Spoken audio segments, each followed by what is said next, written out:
Buenas tardes, compañeras perredistas, bienvenidas a Tlaxcala. Hoy iniciamos nuestro encuentro nacional de mujeres de izquierda y quiero decirles que estamos en los estudios del Tribunal Electoral del Poder Judicial de la Federación con una gran mujer que ha accedido a darnos un mensaje, a charlar con nosotras acerca de un tema muy importante que tiene que ver con el ejercicio del derecho a la paridad. Estamos hoy con la magistrada María del Carmen Alanís Figueroa. Yo te agradezco muchísimo, Carmen, que nos recibas aquí, que charles con las perredistas que están deseosas por escucharte, te lo digo francamente, con todo lo que ha sucedido en el último año en materia electoral. Y quiero comentar un poco la trayectoria, algunos aspectos relevantes del currículum de la magistrada María del Carmen Alanís. Ella ha sido la única mujer presidenta del Tribunal Electoral del Poder Judicial de la Federación del periodo 2007 al 2011. Además tiene una experiencia que viene desde el Instituto Federal Electoral, ahora INE. Ella fue secretaria ejecutiva y además fue directora de formación y capacitación cívica.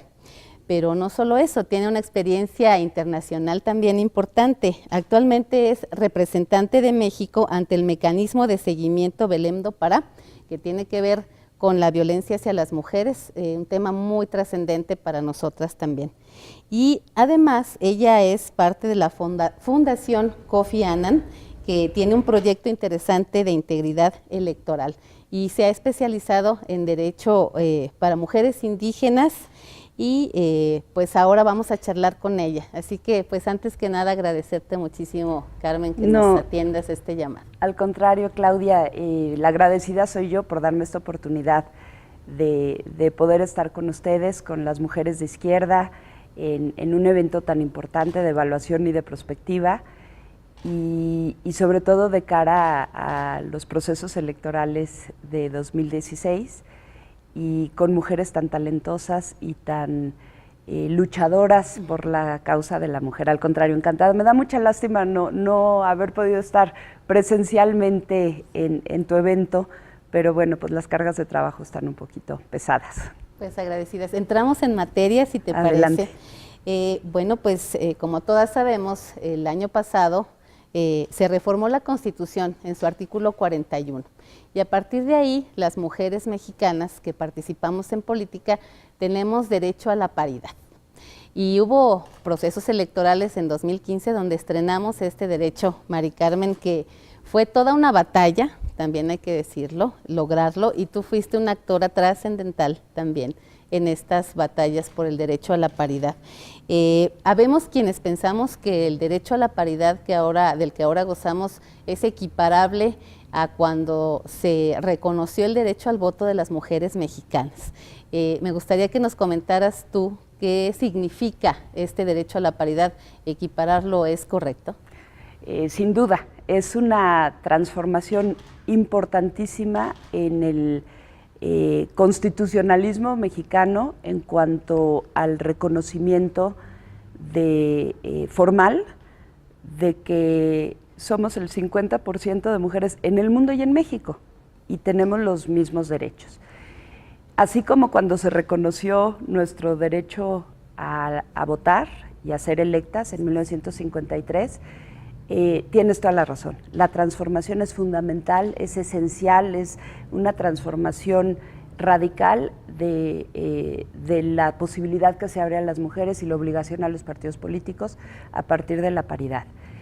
De hecho, México hoy puede decir que ya abandonó las cuotas. Cuando todavía en el mundo se discute si son eficaces o no las cuotas, México ya pasó por las cuotas, avanzó, abandona las cuotas y se va a la paridad.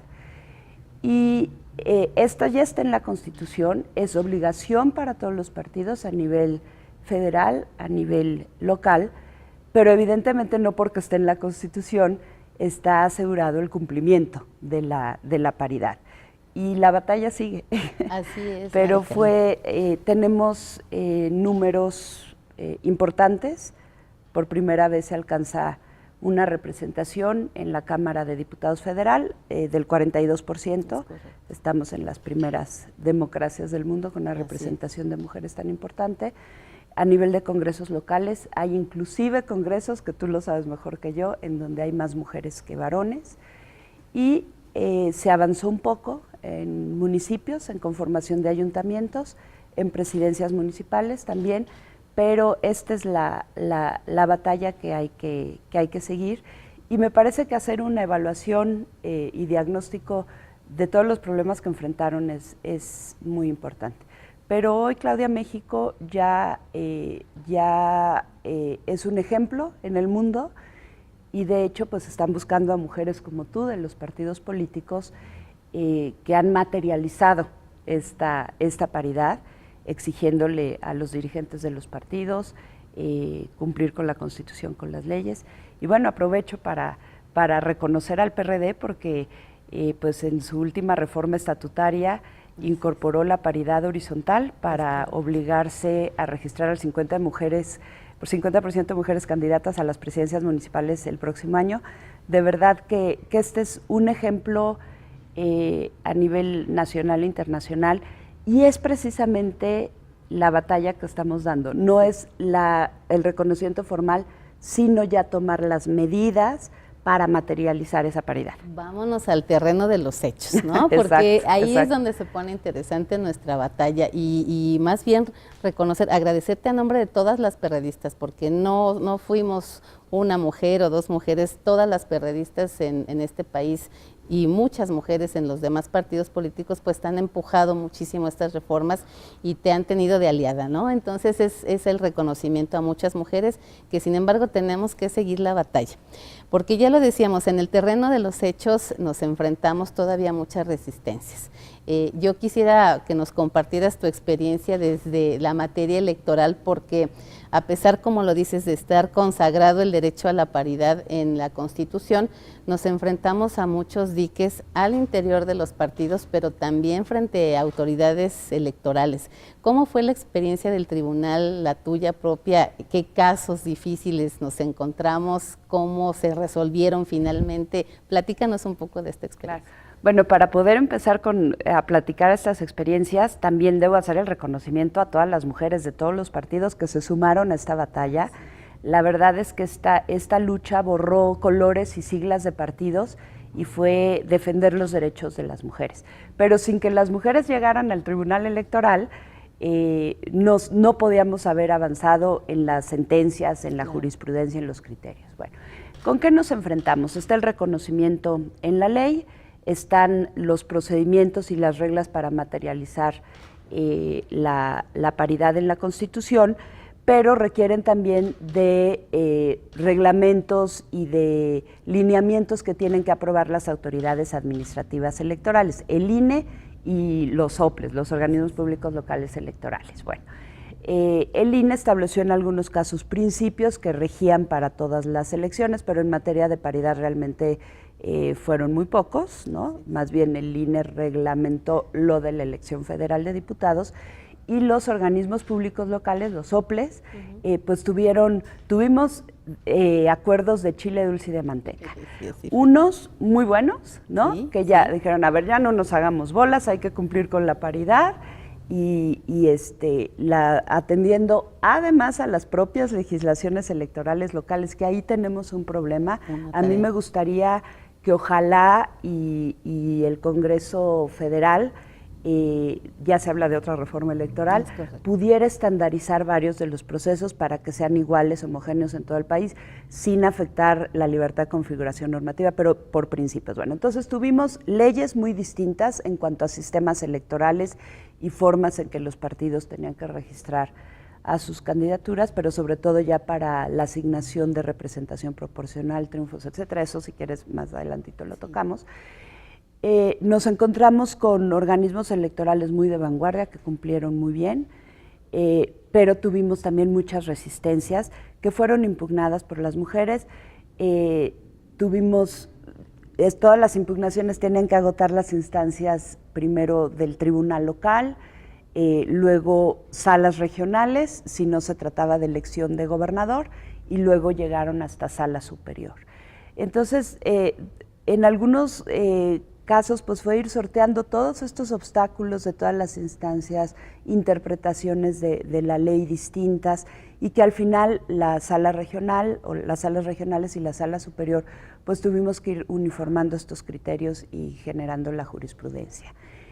Tuvimos casos muy lamentables como el de Chiapas, tú lo recuerdas muy bien, además estabas ahí muy activa, además apoyando a mujeres violentadas, que ese es otro tema que me gustaría que tocáramos, la violencia política, pero ahí simplemente los partidos no cumplieron. Pero lo que fue lamentable es que la autoridad no hizo nada. No hizo nada. Tomó los registros de las candidaturas que ningún partido, me parece que el PRD sí cumplía, que de hecho nos mandaron un mensajito ahí en sesión pública, creo que era un tema de una confusión de un nombre. La verdad es que no cumplimos. Qué bueno que me solo corriges. Un partido cumplió, nosotros tampoco cumplimos, y fue parte de la batalla interna. Ok, pero fue el PRD. Bueno, pues desafortunadamente el PRD tampoco cumplió, vamos a decir, ninguno cumplió. No registraron paritariamente las candidaturas, ni a nivel de diputados, ni de ayuntamientos y presidencias municipales. En Chiapas está previsto en la ley la paridad horizontal en presidencias municipales, que fíjate qué contradictorio, una ley de vanguardia, y la autoridad administrativa simplemente tomó los registros y registró. Así es. Y luego había una organización muy importante, Repare, que estuvo todo el tiempo exigiendo transparencia, que publicitaran los nombres, etcétera. No había acceso a la información.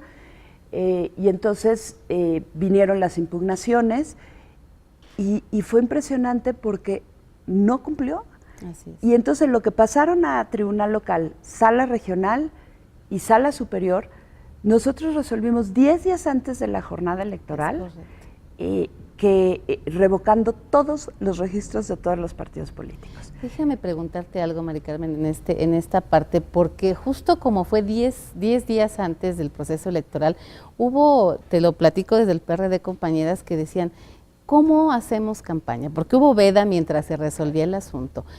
Nuestros nombres ya no aparecen en la boleta electoral. Es decir, aunque haya una sentencia que obviamente fue correcta, ¿no? Porque corresponde al derecho a la paridad a que se ejecute, pero todo este proceso y además la autoridad violando la ley, realmente lo que resultó pues fue en una serie consecutiva de violaciones al derecho a la paridad, ¿no? Caso similar, por ejemplo, en Estado de México, donde decían se revocan todos los registros hasta que se cumpla la paridad, es decir, sabemos que las mujeres hemos estado empujando estos derechos, pero también hay la crítica de decir, es desde los partidos inclusive, ¿cómo le hacemos para cumplir? Porque entonces todo esto la paridad nos complica, ¿no? Claro. Eso es lo que se dice. Mira, desafortunadamente tenemos otro problema que hay que atender en la ley. Al Tribunal Electoral Federal, Sala Superior, muchas veces por estrategia también política, se tardan en resolver y nos llegan los asuntos ya con plazos muy cortos, ya sea para la toma de posesión o para la jornada electoral. Pero yo te diría, ni modo que resolvamos como irreparables todas las violaciones a los derechos humanos, pues son derechos humanos. Claro, así es, hay que partir de ahí. Porque los tiempos ya no dan. Entonces, yo te hago la pregunta al revés. Te notifican a ti, a todas las mujeres del PRD que están de candidatas, oye, pues ya el Tribunal Electoral resolvió a tu favor, restituyó tu derecho y ya eres la candidata. ¿Qué vas a decir? Ay, no, pues ya no tengo ni tiempo de hacer campaña. No, pues a ver qué haces, ¿no? Hay que asumirlo. Me apena decir esto. Sí, claro. No debería de haber una sola violación de derechos. Correcto. No debería de haberla. Así es. Debería ser la excepción. Y para las excepciones se pueden tomar medidas también restitutorias excepcionales, ¿no? Pero a ver, el suspender las campañas porque ya no había candidatos, luego reponer todos los registros, y todavía eso se volvió a impugnar, etcétera. Claro. Y luego, digámoslo abiertamente, ¿a qué candidatas registraron? También no fueron necesariamente las candidatas que habían participado en los procesos internos en los partidos políticos. Ese tema nos interesa, ¿no? Marica. Entonces, lo cierto es que nos enfrentamos con muchísimos obstáculos, pero lo peor que podemos hacer es no impugnar. Así es. O sea, hay que dar la batalla. Y aunque nos queden 15 minutos de campaña, hemos ido a elecciones sin que aparezcan los nombres de las candidatas o los candidatos en boletas, pero es su derecho y los votos contarán. Entonces, a ver, no son las condiciones favorables o las más favorables, es más, son las más desfavorables, ¿no? Porque encima las amenazan, las violentan, etcétera, ¿no? Entonces, la batalla es erradicar esto. O sea, qué lamentable que tengamos que estar planteando estrategias para sortear estos problemas. Así es. Lo que debemos es exigirle a los partidos que den las garantías para que no suceda esto. Es correcto. De hecho, eso me da pie justo a preguntarte, desde tu punto de vista y la experiencia y las batallas que juntas vivimos, en tu caso en la materia electoral, ¿qué sugerencia, recomendación tú podrías dar a los partidos políticos? Porque fue desde ahí, desde donde se origina el problema. ¿Cómo nos podrías tú plantear algo al respecto? Mira, yo creo que desde que en el 2011 el Tribunal Electoral resolvió que las cuotas eran obligatorias, como que los partidos no creían que de verdad fueran obligatorias, que ¿no? Pues ya, ahora sí hay que cumplir la ley, ¿no? Así es. Bueno, hay excepciones, hay honrosísimas excepciones de dirigentes partidistas que han impulsado el cumplimiento de la ley siempre, ¿no? Pero yo creo que en este tema del registro de candidaturas de mujeres, primero cuotas, ahora paridad, al principio no se la creían. Yo recuerdo, lo he comentado en muchos foros, que vinieron los presidentes de todos los partidos, bueno, de 3 partidos políticos, incluyendo al del PRD, sí. En el 2011, ¿quién era? ¿Zambrano?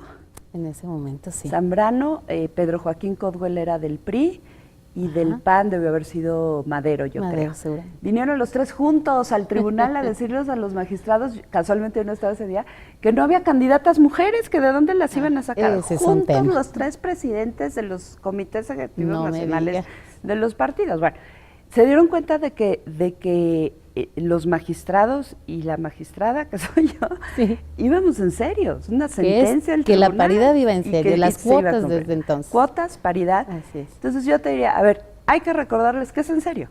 Está en la Constitución y se tiene que cumplir. Qué mejor que se haga con tiempo, ¿no?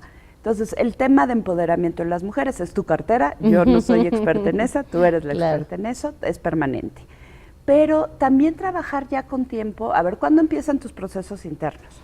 No, bueno, ya están en marcha, los convenios de coalición se firman en diciembre en algunos casos. Entonces ya deben de tener toda la estrategia y la estructura de registro paritario, y más el PRD que ahora va en todos los cargos a registro paritario. Las impugnaciones, primero en las vías internas partidistas, ojalá y no hubiera, para que se cumpliera. Los recursos que necesitan, tienen que justificar ante el INE los presupuestos y gastos para empoderamiento y fortalecimiento de la participación política de las mujeres, los espacios de campaña, cobertura paritaria, presupuesto público, financiamiento, etcétera. Que todo sea paritario, no solo las candidaturas. O sea, ya hay que pensar siempre al 50%, en todo, ¿no? Muy bien. Pero hay que pensar en que no debe haber impugnación. ¿Por qué? Pues porque ya tenemos que cumplir y tiene que salir. Pensar en el mayor grado de cumplimiento en todo. El incumplimiento debe ser excepcional.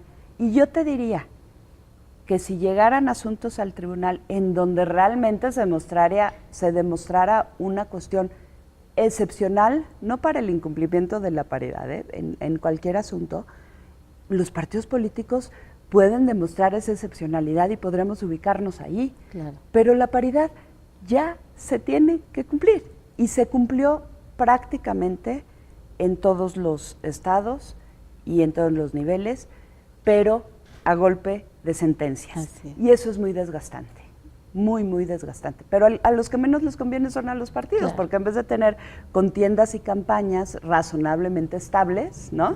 Y dedicar al 100% los candidatos al trabajo en el terreno político, están dedicados. ¿Cuánto tiempo le dedicaste a las impugnaciones? No, bueno, pues estuvimos atendiendo casos en varios estados de la República, no te das abasto, ¿no? Y justamente es un tema que también hay que abordar, cómo hacemos para la atención a las compañeras en este tipo de casos, porque muchas veces andan solas y abandonadas, impugnando solas contra el mundo. Entonces, creo que en los partidos tenemos que hacernos cargo de esa situación, como bien lo mencionas, trabajar en ese tema, que además me da pie para que hablemos justamente de violencia política, ¿no? Porque el incumplimiento a la ley, pues, es una forma de violentarnos, pero hubo muchas otras.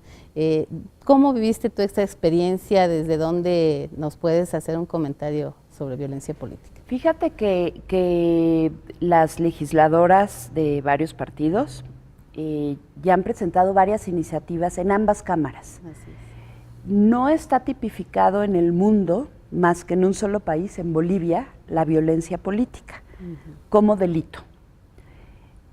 Tampoco está tipificado como falta administrativa. Entonces, todos los casos de violencia política de mujeres se denuncian, si es que se denuncian, por las vías ordinarias. Entonces, por ejemplo, si hay una amenaza porque fuiste registrada como candidata en un municipio en donde tradicionalmente no participan las mujeres, o en un municipio en donde un compañero de partido estaba terco con que él iba a ser el candidato y pues saliste tú, ¿no? Y entonces te amenaza a tu familia, etcétera. Bueno, entonces si esa denuncia se hace por la vía ordinaria penal, amenazas, ¿cuántos años te gusta que se lleve? Bueno, ¿no? La vida se puede llevar. Entonces pueden desde asesinarte, golpearte, o la simple amenaza, ¿no? Y entonces tú por el temor renuncias a la candidatura, ¿no? Entonces, ¿de qué sirvió la denuncia? Necesitamos que se tipifique como delito, como falta administrativa, que haya vías de protección de las mujeres, de la denuncia de las irregularidades, de sanciones, etcétera. Sobre todo también trabajar en la prevención, no debe de haber esos casos. Bueno, y entonces casualmente estas iniciativas no han sido aprobadas. Entonces, debemos de buscar mecanismos que además te restituyan tu derecho en ese momento, ¿no? De inmediato. De inmediato, y que se te dé protección y tú puedas ir a tu campaña y ser candidata. Así es, ¿no? ejercer tu derecho. Que si te están amenazando siguiendo, bueno, pues se otorga una medida de protección para cuidarte, custodiarte. Si te tienen que sacar de un estado, de una comunidad y mandarte a otra, etcétera. Y las autoridades administrativas y jurisdiccionales electorales dar vista a las autoridades competentes. Esto también dentro de los partidos políticos. Pero bueno, no se ha aprobado la reforma. Pero entonces yo estoy haciendo una propuesta para que nos sumemos todas las instituciones vinculadas con estos temas y podamos diseñar y aprobar un protocolo de actuación. ¿Qué hacer en caso de que hay una denuncia de violencia política? Para las mujeres, pero puede ser aplicable, por supuesto, el protocolo para los varones, ¿no? Entonces, que tu oficina del partido en un municipio, cuando llegue una mujer que denuncie que le están violentando, abres el protocolo y dice, a ver si se trata de esto, llamar a tal, hacer esto, tomar una declaración en este sentido, etcétera, buscar a la comisión de víctimas, ir a la oficina de la OPLE, del INE, etcétera, ¿no? Ir a la FEPADE, la comisión de víctimas no actúa si no hay una denuncia ante Ministerio Público, en fin. Tú lo viviste en Chiapas, lo hicimos en los hechos, tuvimos que mover cielo, mar y tierra para proteger a una compañera, ¿no? Eso la tuvimos que sacar de su domicilio, ¿no? Corría peligro su vida. Pero además coincidió que estabas tú, que estaba la compañera de Acción Nacional, que estaba el fiscal electoral en Chiapas, ¿no? La senadora Angélica de la Peña hizo algunas llamadas, yo hice otras, en fin. Pero se sumó el que pudimos actuar. ¿En cuántos rincones del país ni nos enteramos o no hay forma de actuar? Entonces, estamos proponiendo hacer un protocolo de actuación para que todas las instancias de los partidos y las autoridades los tengamos para proteger a nuestras mujeres. Pero las mujeres tienen que denunciar. Es correcto. Y los partidos tienen que atender esos casos. Así es. Yo te diría que, y seguramente coincidirás conmigo, que gran parte de esa violencia empezó a surgir al interior de los partidos políticos con aspirantes a candidaturas inconformes, etcétera, luego en las propias comunidades. La otra cara de la moneda de la paridad lo bueno que fue la paridad, el incremento de porcentaje de representación, la visibilización de las mujeres, la participación en la toma de decisiones, ha generado también encono. Y entonces hoy se registran más casos y van creciendo de violencia política contra las mujeres. Y eso no lo podemos permitir. Entonces yo lo que les sugiero es también pues tomar estas medidas, buscar las instancias que se pudieran crear adentro de los partidos y ojalá y no sea necesario, pero que se sepa también que sí hay una forma de denunciar este tipo de cuestiones. Tú ya mencionaste que desde la propia ley puede violentar, omisiones o interpretaciones de la ley pueden violentar. Hay muchísimos temas, desde las preguntas que te hacen en entrevistas, desde que no te den los recursos, desde que te hagan firmar renuncia en blanco, desde que te digan, bueno, vas a llegar al cargo, pero vas a renunciar a los 3 meses para que suba tu suplente. Todos estos son casos de violencia política. No todos son penales. Esa es una pregunta que te quiero hacer. ¿Tú estarías de acuerdo en que fuera un delito electoral, la violencia política, fuera tipificada de esa manera? Sí, a mí sí me gustaría que fuera tipificada como delito electoral, pero no es la única vía. Claro. De hecho, creo que habría vías más eficaces. Hay claros casos de delitos, de los que sería materia penal.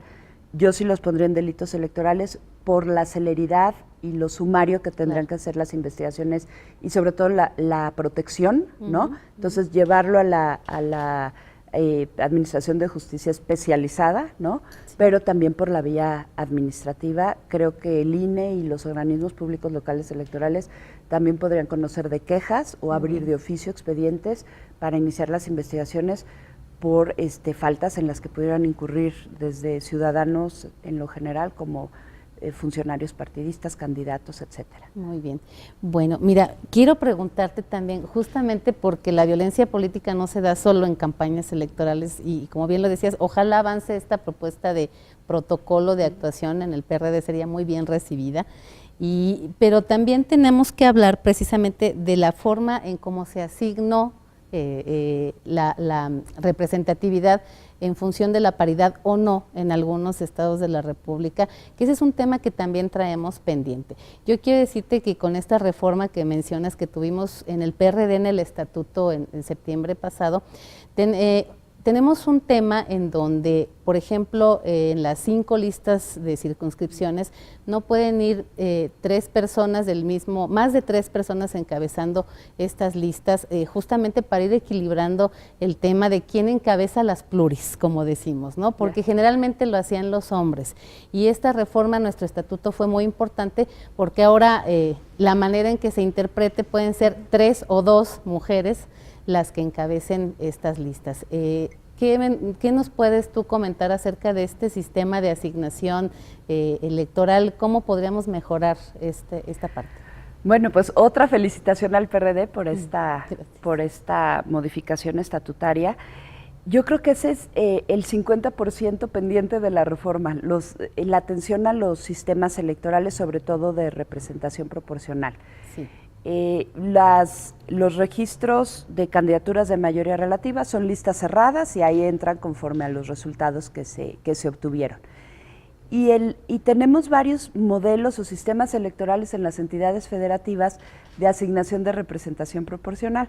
Cuando son listas cerradas, como a nivel federal, y más tomando en cuenta esta obligación ahora que asume el PRD, se autoimpone el PRD de que no sean todas encabezadas por alguien del mismo género, entonces queda al arbitrio o a la libertad del partido político cuando no son listas cerradas, la conformación de las listas abiertas o a la interpretación de la autoridad administrativa. Entonces la alternancia, el niño-niña, ¿sí? O CIPER, sí. Es una regla para materializar la paridad. Lo que decíamos al principio, sí, ya está la paridad en la Constitución, pero ahora ¿cómo le hacemos? Bueno, estas reglas tienen que estar en ley, no debe de dejarse a la interpretación, ¿no? Por ejemplo, el modelo de repechaje o mejores perdedores, sí. ¿No? Entonces, caso Distrito Federal. Tienes para asignación de representación proporcional 2 listas, La primera, cada partido ya presenta su lista cerrada, pero va a conformar una segunda lista con los perdedores de mayoría relativa, los candidatos a diputados locales de mayoría relativa. Bueno, y la ley te dice, los acomodas por orden decreciente de resultados de la votación. Entonces, tus segundos lugares en los distritos, quien haya obtenido más, va hasta arriba y así, ¿no? Bueno, si en la ley se obliga a la alternancia en la lista cerrada, yo te diría, ¿por qué diablos no? Se va a seguir el mismo criterio para la lista de los primeros perdedores o de los mejores perdedores. Entonces, si quien encabeza esa lista de los perdedores es mujer, el siguiente tiene que ser varón. Vamos a suponer sí, pero el segundo lugar en todo el Distrito Federal es otra vez mujer. Consta que estoy hablando inclusive pudiendo perjudicar a una mujer. Sí. Bueno, la alternancia es ni modo. Niña, niño, niña, niño. Entonces, hay criterios de este tribunal, hay interpretaciones de las autoridades administrativas electorales, de tribunales locales, distintas, ¿sí? Porque fueron casos muy distintos, porque hay leyes y sistemas distintos. ¿Por qué no queda ya en las leyes? Primero tratemos de uniformar los sistemas electorales. Bueno, y la obligación es mayoría y representación, un sistema mixto. Ya no dejemos a la interpretación si la segunda lista, la que se conforma con los perdedores de mayoría relativa, debe o no alternarse. Sí, mi criterio es que sí, ¿sí? Pero el otro criterio es no, ahí es el voto lo que define el orden, pero ya no es mayoría relativa, es representación proporcional. Así es. Ese ya son los diputados de partido. Entonces, vayamos por la alternancia. Ese tipo de problemas que no quedan muy claros en las leyes, hoy o en estas elecciones, nos llevó a conformaciones que en algunos casos pudieron tener más espacios las mujeres. Así es. Pero quedó este espacio de interpretación y en donde nuevamente se privilegió la voluntad del partido. Entonces, estaríamos haciendo nugatoria la regla de materialización de la paridad, que es la alternancia. Y hay distintos modelos. El federal, que ustedes ya lo están arreglando. Sí. Si tienes a los 5 que encabezan las listas de representación proporcional varones, van a entrar de tajo 5. Entonces ya te van alejando de la paridad, ¿no? Y entonces como tus listas van alternadas, pero siempre van a entrar. Y la mayor, creo que solo hubo 2 mujeres, que de todos los partidos solo hubo 2 listas que encabezaron mujeres. Así es. Una en el DF y una en la tercera circunscripción. Sí. Entonces, de 2 partidos distintos. Entonces, en automático entraron, ¿cuántos partidos contendieron en esta elección? No, bueno. ¿10 partidos? 10 partidos políticos. Entonces entraron 48 hombres de plumazo. Así es. Porque son 5 listas por partido, 10 partidos, 50. 50. Menos 2 que encabezaban mujeres 48 hombres en automático. Pues. En Coahuila pasó lo mismo. Hay una multiplicación de partidos locales, ¿no? Y todos registraron a hombres. Y entonces entraron, si no me equivoco, 9 hombres u 8 hombres de plumazo. Sí. Y ya la paridad ahí valió, ¿no? Muy bien. Entonces, sí hay que poner mucha atención en los sistemas electorales. Si no hay la reforma, entonces sí que los acuerdos y reglamentos que emitan las autoridades electorales no haya duda y no den pie a la interpretación de cuestiones que puedan afectar. El tema de los distritos perdedores, no registrar a las mujeres en distritos perdedores. Hubo muchas metodologías. Yo te diría, a mí me tocó el asunto, el proyecto de nivel federal. Me parece que la metodología del INE fue aceptable. Y decía, no, pero es que aquí están poniendo este es distrito perdedor y el otro. Ya cuando llegué al fondo, la diferencia entre un distrito y otro eran décimas. O sea, tampoco, si lo ves cuantitativamente en bruto, dices, no, pues se incumplió. Pero ya el detalle eran décimas, entonces yo te diría que prácticamente se cumplió. es cuestionable y estoy abierta a que se critiquen todos los proyectos y las sentencias. Pero bueno, ya estamos al nivel del detalle, mucho que tú y yo hemos platicado que hay temas que también ya son como de expertos electorales, los sistemas electorales y demás, pero yo lo que les recomendaría es a todas las mujeres que están involucradas en este tema de la participación política, de la participación paritaria, si se están involucrando ya en los procesos electorales que vienen, hay que estar muy atentas de las normas, debemos de estudiar perfectamente las leyes, cuáles son los sistemas. No parto de los derechos y las obligaciones que tenemos porque ese es el básico, pero ya los sistemas electorales, las reglas, estar muy al pendiente de todos los acuerdos que aprueban las autoridades electorales, alertas, ¿no? Y sí tener una forma de comunicación, de apoyo entre todas ustedes, porque lo que han demostrado ustedes, las mujeres en el PRD, es que son muy organizadas, estratégicas, y que han avanzado mucho. Lograr el cambio estatutario, perdón, me quito el sombrero, muchas gracias. Porque es algo que el propio partido se autoimpone. Así es. Bueno, pues estamos entrando al final de esta charla, que te agradecemos nuevamente, magistrada. Decirte que justamente nuestra reunión de este par de días es para sistematizar nuestro derecho a la paridad, cómo lo ejercemos con normas, con procedimientos internos, y por eso te agradezco mucho esta entrevista. Y bueno, pues un mensaje final que quieras enviar a las perredistas de este Encuentro Nacional de Mujeres de Izquierda, ¿qué nos comentas? Bueno, primero sí quiero también mandar un mensaje a un hombre del PRD, a su nuevo presidente, al doctor Agustín Basabe, y felicitarlo por esta nueva encomienda y reto que tiene al frente.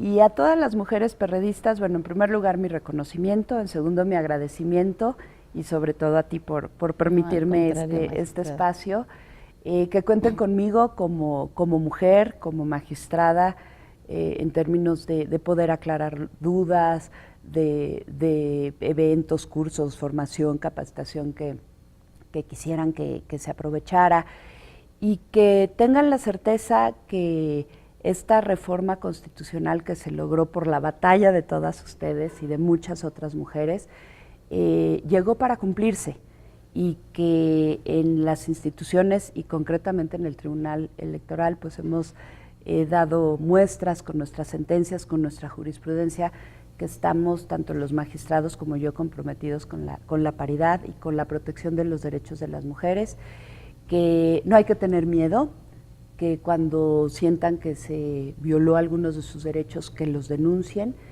y que vamos para adelante, y que sumemos y sigamos sumando esfuerzos para seguir abriendo brecha para la representación y la participación material de las mujeres en las decisiones públicas. Mi mensaje es de reconocimiento y agradecimiento. No, al contrario, pues muchísimas gracias a la magistrada María del Carmen Alanís. Gracias, compañeras, por estar aquí, y pues lo dicho, la paridad llegó para cumplirse, que no se nos olvide y hay que seguir trabajando sobre ello. Muchas gracias, magistrada, y buenas tardes. Gracias a ti, Claudia.